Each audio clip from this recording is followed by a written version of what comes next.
Welcome back to another episode of True Crime Untold Cases. I'm your host, Harper Quinn. In the fall of 2002, the Washington D.C. metro area was paralyzed by fear. For 3 weeks, residents lived in terror as random shootings claimed 10 innocent lives. Gas stations hung tarps around pumps. Parents kept children indoors. A modified Chevrolet Caprice became a mobile sniper's nest, allowing 2 killers to strike without warning and vanish without a trace. Behind this reign of terror were John Allen Muhammad and his teenage accomplice Lee Boyd Malvo, a disturbed Gulf War veteran and his brainwashed protege who transformed everyday locations into killing grounds. Their capture would reveal a cross-country murder spree and a chilling plan years in the making. Today, we examine the Beltway sniper attacks, a case that forever changed how an entire region viewed its safety in public spaces. In the autumn of 2002, a shadow fell over the Washington D.C. metropolitan area. What started as a single unexplained shooting quickly spiraled into one of the most terrifying periods in the region's history. For 3 weeks, residents lived in constant fear, wondering if they might be the next random victim of what the media had dubbed the Beltway sniper. It was October 2nd when the first shot rang out. At 5:20 p.m., a bullet shattered the window of a Michael's craft store in Aspen Hill, Maryland. Miraculously, no one was injured. At the time, few people took notice of this seemingly isolated incident. But just 45 minutes later, at 6:05 p.m., 55-year-old James Martin was shot and killed in the parking lot of a Shoppers Food warehouse in Wheaton, Maryland. There were no witnesses to the shooting, no apparent motive, and no immediate suspects. The following morning, October 3rd, the horror truly began to unfold. In the span of just 2 hours, 5 people were shot and killed in separate locations across Montgomery County, Maryland. The first victim that day was James Buchanan, a 39-year-old landscaper who was shot at 7:41 a.m. while mowing the lawn at the Fitzgerald Auto Mall in White Flint. Less than 30 minutes later, at 8:12 a.m., 54-year-old Premkumar Walekar was killed while pumping gas at a mobile station in Aspen Hill. At 8:37 a.m., Sarah Ramos, a 34-year-old babysitter, was shot while sitting on a bench outside the Leisure World Shopping Center in Silver Spring. At 9:58 a.m., 25-year-old Lori Ann Lewis Rivera was vacuuming her minivan at a Shell gas station in Kensington when she was fatally shot. The final victim that morning was 72-year-old Pascal Charlot, who was shot at 9:20 p.m. while standing on a street corner in Washington, D.C. 5 innocent lives were taken in less than 16 hours. Each victim was going about their daily routine, in public places, in broad daylight. The randomness of the attacks was perhaps the most terrifying aspect. There was no pattern to the victims. They varied in age, gender, and race. The only commonality was that they were all easy targets, caught unaware in their everyday lives. Law enforcement quickly realized they were dealing with something unprecedented. By the evening of October 3rd, Montgomery County Police Chief Charles Moose had established a multi-jurisdictional task force to investigate the shootings. The FBI, ATF, and local police departments across Maryland, Virginia, and Washington, D.C. joined forces in what would become one of the largest manhunts in American history. Initial ballistic evidence suggested that all victims had been killed by the same weapon, a high-powered rifle. Shell casings were conspicuously absent from the crime scenes, indicating that the shooter was disciplined and methodical. Most disturbingly, each victim had been killed with a single shot, suggesting the shooter was not only deliberate but also highly skilled. The media descended on the Washington metropolitan area, and the story quickly became national news. The public was desperate for information, and Chief Moose found himself in the difficult position of trying to keep the community informed while not revealing details that might compromise the investigation. In those early days, there was precious little to go on. No witnesses had seen the shooter, and surveillance cameras had failed to capture any suspicious activity. The fear was palpable. Parents kept their children home from school. Gas stations hung tarps around their pumps so customers could fill up without being exposed. People zigzagged through parking lots, making themselves harder targets. Daily routines were altered as residents tried to minimize their time in public spaces. The psychological impact was immeasurable. Over 1 million people were effectively being held hostage by fear. On October 4th, a woman was shot and wounded while loading packages into her car outside a Michael's craft store in Fredericksburg, Virginia, about 50 miles south of the previous shootings. Though she survived, this attack confirmed that the sniper was mobile and expanding his territory. The geographic spread of the shootings made the investigation even more challenging, as multiple jurisdictions had to coordinate their efforts. Then, on October 7th, 13-year-old Iran Brown was shot and critically wounded as he was being dropped off at Benjamin Tasker Middle School in Bowie, Maryland. This attack on a child shocked the community to its core and added a new dimension of horror to the sniper's campaign. Schools across the region implemented lockdown procedures, cancelling outdoor activities and deploying police officers to guard students. It was after this shooting that investigators found their first significant piece of evidence. A tarot card, the death card, was discovered in the woods near the school. Written on the card were the words, "Dear Policeman, I am God." This was the first direct communication from the killer, a chilling insight into a mind that clearly viewed these murders as some sort of mission or statement. By mid-October, the sniper had claimed 7 lives and wounded 2 others. The attacks continued with horrifying regularity. On October 9th, 53-year-old Dean Harold Myers was shot while pumping gas in Manassas, Virginia. On October 11th, 53-year-old Kenneth Bridges was killed at a gas station in Fredericksburg, Virginia.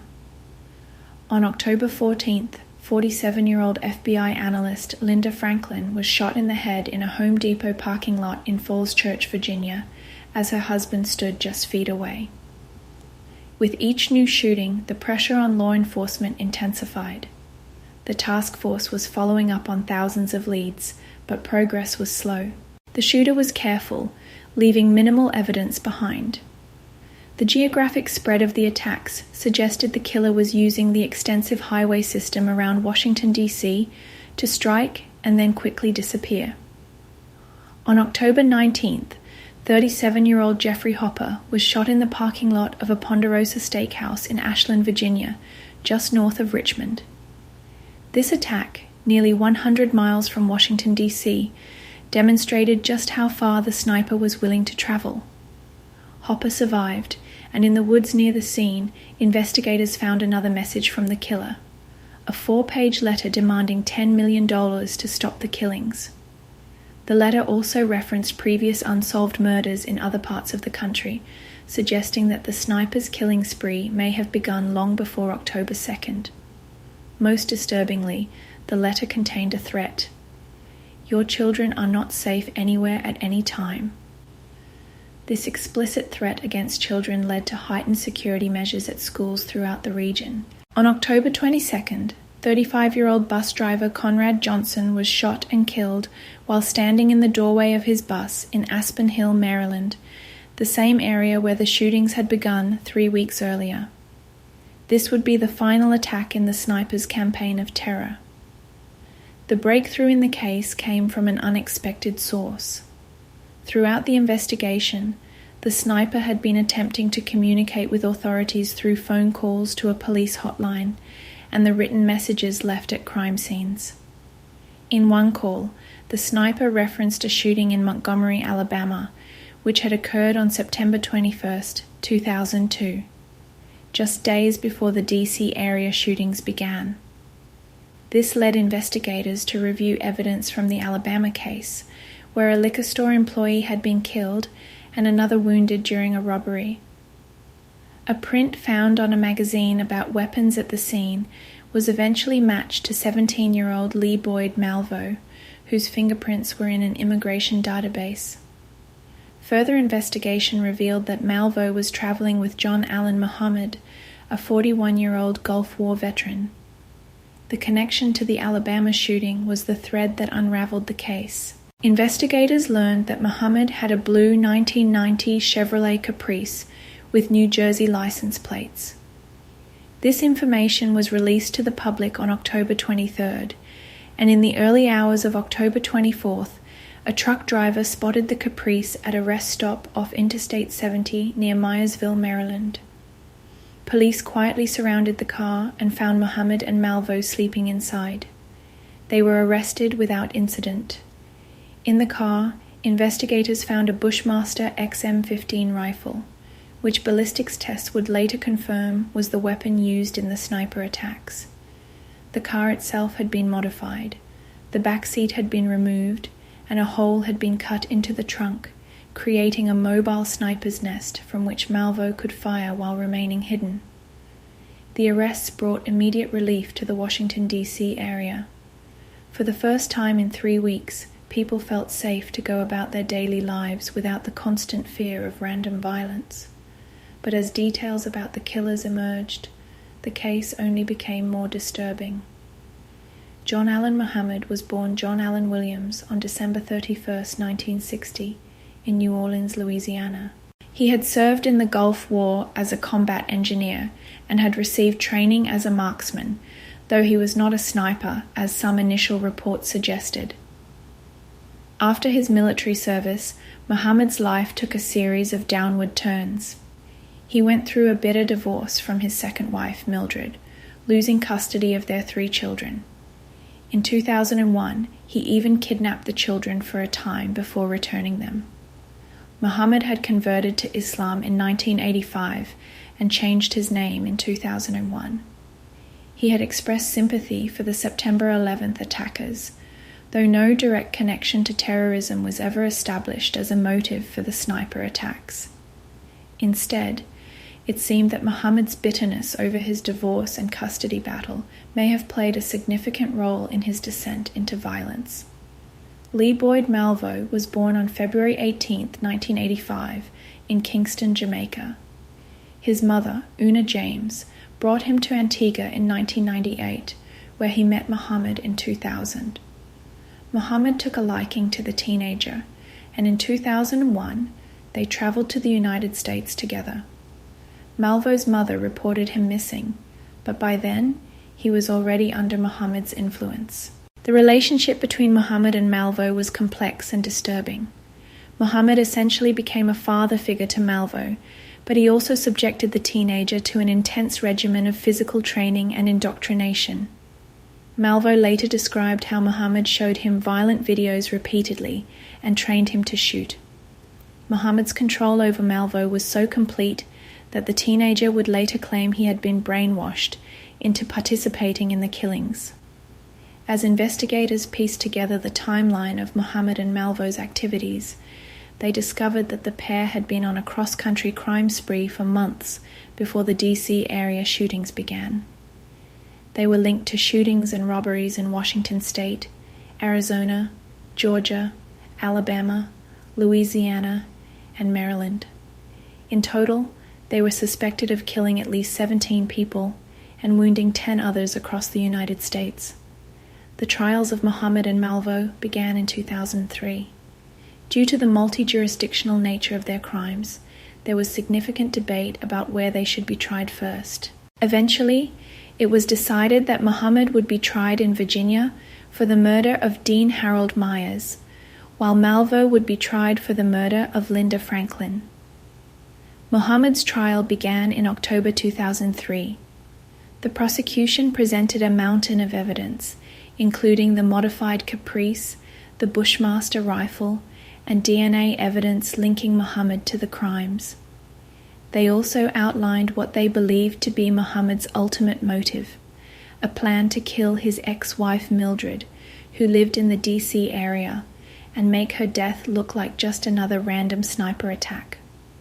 According to this theory, the other shootings were meant to create chaos and cover for his true target. The defense tried to portray Malvo as the actual shooter in all the attacks, arguing that Muhammad should not face the death penalty if he had not pulled the trigger. However, under Virginia law, Muhammad could still be sentenced to death as the mastermind of the killings, regardless of who physically fired the shots. On November 17, 2003, after deliberating for just over 6 hours, the jury found Muhammad guilty of capital murder, terrorism, conspiracy, and weapons charges. 1 week later, he was sentenced to death. Malvo's trial began in November 2003. His defense team pursued an insanity defense, arguing that Muhammad had brainwashed the teenager to the point where he could not distinguish right from wrong. They presented evidence of Muhammad's psychological control over Malvo, including the teenager's confession where he claimed, "I was a monster." Despite this defense, on December 18, 2003, Malvo was found guilty of capital murder and terrorism. However, the jury spared him the death penalty, instead sentencing him to life in prison without the possibility of parole. Malvo's age, he was 17 at the time of the killings, and his apparent indoctrination by Muhammad likely influenced the jury's decision to show mercy. In the years following their convictions, both Muhammad and Malvo faced additional trials for other shootings. Muhammad was convicted of 6 more counts of murder in Maryland, but was never tried for the remaining shootings before his execution. Malvo pleaded guilty to additional murders in Virginia and Maryland, receiving multiple life sentences. John Allen Muhammad was executed by lethal injection on November 10, 2009, at the Greensville Correctional Center in Jarrett, Virginia. He maintained his innocence until the end, never expressing remorse for the killings. Lee Boyd Malvo remains in prison, serving multiple life sentences.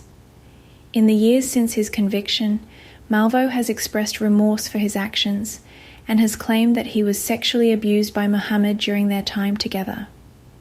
The Beltway sniper attacks had a profound impact on the Washington D.C. area and on American society as a whole. The random nature of the violence, the public settings of the attacks, and the killer's ability to evade capture for 3 weeks created a climate of fear that many residents still remember vividly. The case also highlighted vulnerabilities in public spaces and raised questions about how society can protect itself from such random acts of violence.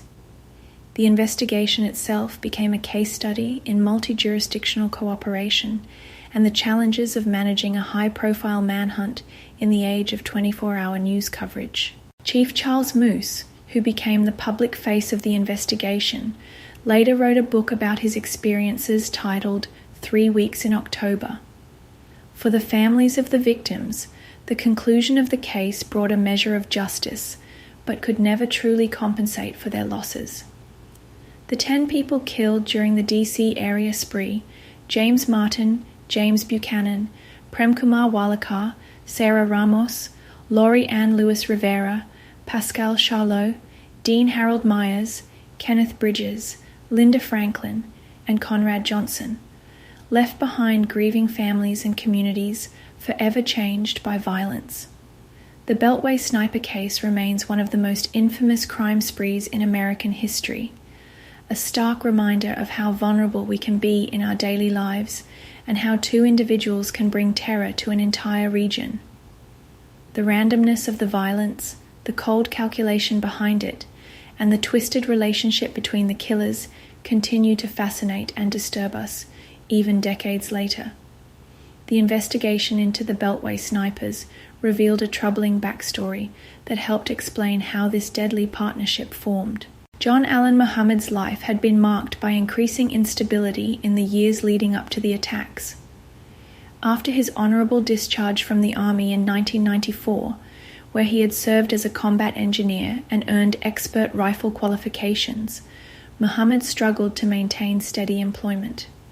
He opened a karate studio that eventually failed, worked as a mechanic, and tried various other ventures without success. His second marriage to Mildred Muhammad had deteriorated significantly by 1999, culminating in a restraining order against him after he had broken into her home. The divorce was finalized in 2000, and Mildred was granted full custody of their 3 children. This loss seemed to trigger something in Muhammad. According to court testimony, he had told friends, "I'm going to kill my wife. I'm going to kill all of them." In 2001, Muhammad kidnapped the children and fled to Antigua, where he had previously traveled for business. It was there that he met Lee Boyd Malvo and his mother, Una James.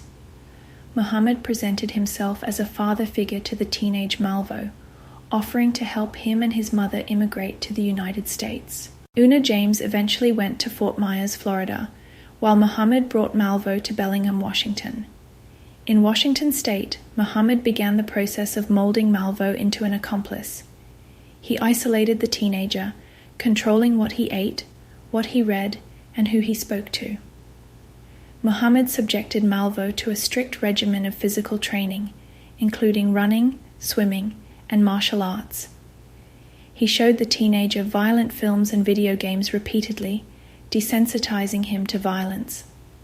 Perhaps most disturbingly, Muhammad took Malvo to a firing range where he taught him to shoot with the Bushmaster rifle that would later be used in the sniper attacks. Former FBI profiler Greg McCrary, who analyzed the case, explained that Muhammad essentially programmed Malvo. "It's a process similar to what we see in cults," McCrary said in a 2003 interview. "You isolate the person, control their environment, and slowly reshape their thinking until they're willing to do things they would never normally consider." Malvo's later testimony revealed the extent of Muhammad's control. He described how Muhammad had convinced him that they were on a mission to bring down the system and establish a utopian society in Canada, where they would rescue 70 black children and train them as soldiers. This bizarre plan, which Muhammad called Phase 1, required raising $10 million, the same amount demanded in the note left at one of the shooting scenes. By February 2002, Muhammad and Malvo were already engaged in criminal activity. They were linked to the murder of 21-year-old Kenya Cook in Tacoma, Washington. Cook was the niece of Issa Nichols, a former friend of Muhammad who had testified on behalf of Mildred during the custody battle. Malvo later confessed to this killing, saying Muhammad had sent him to the door while remaining in a car nearby, an early test of Malvo's loyalty and willingness to kill. Over the next several months, Muhammad and Malvo traveled across the country, leaving a trail of violence that would only be connected after their capture. In March 2002, they were in Tucson, Arizona, where 60-year-old Jerry Taylor was shot and killed while practicing golf. In May, they traveled to Baton Rouge, Louisiana, where 45-year-old Hong Im Ballinger was shot outside the beauty supply store she managed. The September 21, 2002 shooting in Montgomery, Alabama, which would eventually provide the crucial fingerprint evidence, was particularly brutal. Muhammad and Malvo attacked a liquor store, shooting 2 employees. Claudine Parker, 52, was killed, while her co-worker Kelly Adams was critically wounded but survived. A police officer responding to the scene actually saw Malvo fleeing and gave chase but lost him. Just days after the Alabama shooting, Muhammad and Malvo arrived in the Washington, D.C. area.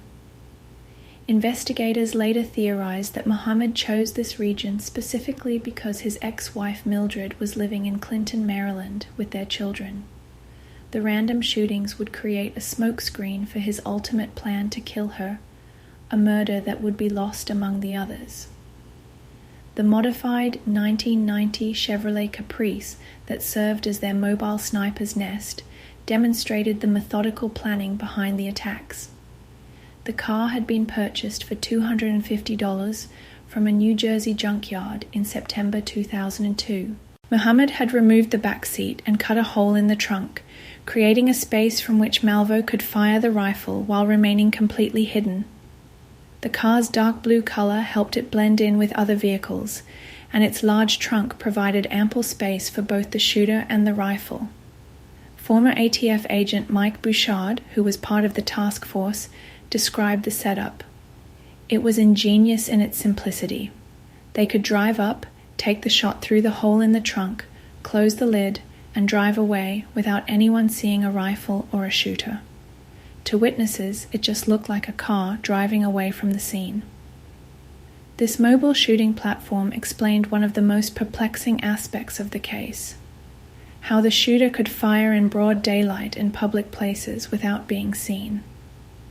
Witnesses had reported seeing a white van or box truck near several of the shooting scenes, sending investigators on a wild goose chase for weeks. This mistaken focus on the wrong vehicle allowed Muhammad and Malvo to continue their attacks, even as police set up roadblocks and checkpoints throughout the region. The communication attempts by the killers revealed another disturbing aspect of the case. Muhammad seemed desperate to establish a dialogue with authorities, particularly with Chief Charles Moose, who had become the public face of the investigation. On October 18th, the task force received a call to the hotline in which the caller referenced a shooting in Montgomery, which investigators initially thought meant Montgomery County, Maryland. The caller told police to check with the people in Montgomery.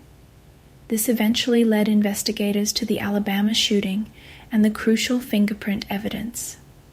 The 4-page letter found after the Ashland, Virginia shooting on October 19th was even more revealing. In it, the writer demanded $10 million to be deposited in a specific bank account. The letter complained that previous attempts to contact authorities had been ignored and included the chilling line, "Your children are not safe anywhere at any time." Perhaps most bizarrely, the letter ended with a P.S. "If stopping the killing is more important than catching us now, then you will accept our demand." This communication suggested that, at least in Muhammad's mind, the shootings were not merely random acts of violence, but part of an extortion plot. The demand for $10 million aligned with the Phase 1 plan that Malvo would later describe in his testimony. However, many investigators believed the extortion attempt was secondary to Muhammad's primary motive of creating chaos to cover his planned murder of his ex-wife. During the height of the sniper crisis, the task force made the controversial decision to withhold some information from the public, including the contents of the communications from the killers. Chief Moose came under intense pressure from the media and the public to share more details, but he insisted that maintaining the integrity of the investigation took precedence. This tension came to a head on October 21st, when Moose delivered a strange message at a press conference.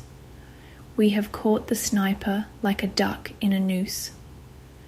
This peculiar statement was actually a direct response to a line in one of the sniper's communications, intended to let the killer know that authorities had received his message. The public and media were baffled by Moose's words, not realizing they were part of a strategy to establish credibility with the sniper. The following day, Moose delivered another message. "You asked us to say, 'We have caught the sniper like a duck in a noose.' We understand that hearing us say this is important to you." These public communications revealed the delicate balancing act that investigators faced, trying to appease the killers enough to keep them communicating while gathering the evidence needed to identify and capture them. It was a strategy that ultimately paid off when the connection to the Alabama shooting led to the identification of Malvo and Muhammad. The capture itself was almost anticlimactic, given the 3 weeks of terror that preceded it. In the early morning hours of October 24, 2002, truck driver Ron Lance pulled into a rest area off Interstate 70 near Myersville, Maryland. Lance had been listening to the radio and had heard the description of the blue Chevrolet Caprice with New Jersey plates. When he spotted a car matching that description in the rest area, he called 911. State and federal agents quietly surrounded the car, and at 3:19 a.m. they moved in, breaking the driver's side window and removing Muhammad and Malvo without incident. Both men were asleep when arrested, with Muhammad in the driver's seat and Malvo in the passenger seat. The Bushmaster rifle was found in the trunk, along with a glove that matched one found at a previous shooting scene. Whitney Donahue, another truck driver who had also spotted the Caprice and called 911, later recalled, "They didn't put up any resistance. I think they were just exhausted. They'd been on the run for so long, always moving, always planning the next attack. When they were finally caught, they just seemed done." The trials that followed provided further insights into the killer's psychology and relationship. During Muhammad's trial, prosecutors painted him as a manipulative mastermind who had weaponized a vulnerable teenager. They presented evidence of his military training, his bitter custody battle, and his explicit threats against his ex-wife. The prosecution's theory was that Muhammad had planned an elaborate scheme to kill Mildred and regain custody of his children, using the random shootings to cover his tracks. Prosecutor James Willett told the jury, "This was a mobile killing machine. There was a captain, John Muhammad, and there was a soldier, Lee Malvo." The defense tried to shift blame to Malvo, arguing that Muhammad had never actually fired the rifle. However, under Virginia's triggerman law, Muhammad could be sentenced to death as the architect of the killings, regardless of who pulled the trigger. Malvo's trial featured the insanity defense, with his attorneys arguing that Muhammad had so completely dominated the teenager's mind that he could not distinguish right from wrong. Psychologists testified about Malvo's troubled childhood in Jamaica, his abandonment issues, and his desperate need for a father figure, needs that Muhammad had exploited. Craig Cooley, one of Malvo's attorneys, described their relationship. Lee was looking for a father. Instead, he found a monster who turned him into a monster. The jury was shown drawings and writings by Malvo that demonstrated his indoctrination, including images of Muhammad portrayed as a godlike figure and references to their mission. Perhaps the most compelling evidence of Muhammad's control came from Malvo himself. In a recorded interview with psychiatrist Dewey Cornell, Malvo described how Muhammad had trained him. "He would send me out to scout locations. He would quiz me about escape routes, about police response times. If I got something wrong, there would be punishment, no food, physical training until exhaustion, sometimes beatings." Malvo also revealed the tactical approach to the shootings. "We would drive around until we found a good spot, somewhere with cover for the car, multiple escape routes, and a clear shot at a vulnerable target. We never stayed in an area more than a few minutes before or after a shooting." Despite the insanity defense, Malvo was found guilty. However, the jury spared him the death penalty, recommending life imprisonment without parole instead. This decision reflected both his age and the evidence of Muhammad's psychological control over him. In the years following his conviction, Malvo has granted several interviews from prison, expressing remorse and attempting to explain his actions. In a 2012 interview with the Washington Post, Malvo said, "I was a monster. If you look up the definition, that's what a monster is. I was a ghoul. I was a thief. I stole people's lives. I did someone else's bidding just because they said so. There is no rhyme or reason or sense." Malvo also revealed that Muhammad had sexually abused him, adding another disturbing layer to their relationship. "The main goal was to break me down completely," Malvo said in the interview. "He wanted to use me as a tool, but there was a price to be paid, and the price was the sexual abuse." Muhammad never expressed remorse for the killings. During his trial, he maintained his innocence despite the overwhelming evidence against him. When given the opportunity to speak before his sentencing, he rambled for nearly an hour about unrelated topics, never addressing the victims or their families. His ex-wife Mildred later wrote a book titled Scared Silent, in which she described her belief that she had been Muhammad's ultimate target all along. The execution of John Allen Muhammad on November 10, 2009, brought some closure to the victims' families, many of whom witnessed his death by lethal injection. Bob Myers, brother of victim Dean Harold Myers, said afterward, "I think that's the appropriate punishment for someone who did what he did. I believe there's a special place in hell for him."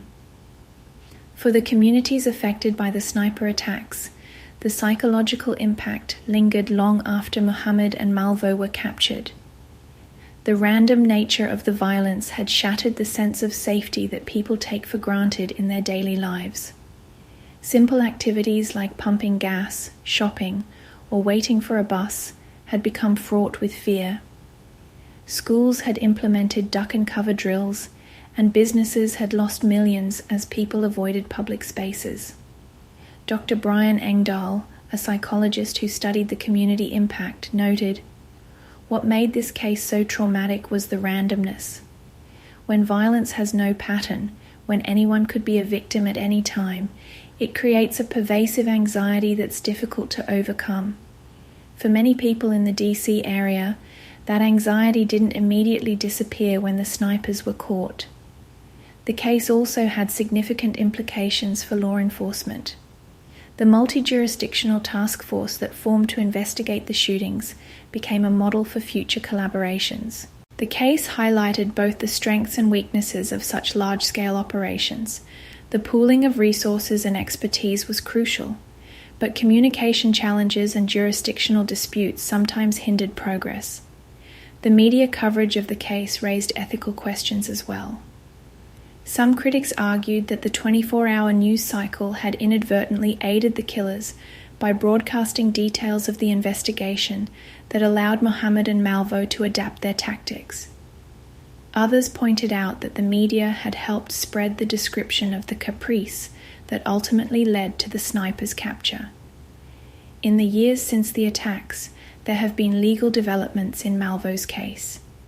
In 2017, a federal judge in Virginia ruled that Malvo was entitled to new sentencing hearings in light of Supreme Court decisions that prohibited mandatory life sentences without parole for juveniles. This ruling was appealed to the Supreme Court, but before the case could be heard, Virginia changed its laws to allow parole consideration for juvenile offenders who have served 20 years. As a result, Malvo will be eligible for parole consideration in Virginia in 2022, though he still faces multiple life sentences in Maryland.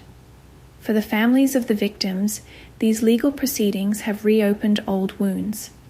Marion Lewis, father of victim Lori Ann Lewis Rivera, expressed his frustration.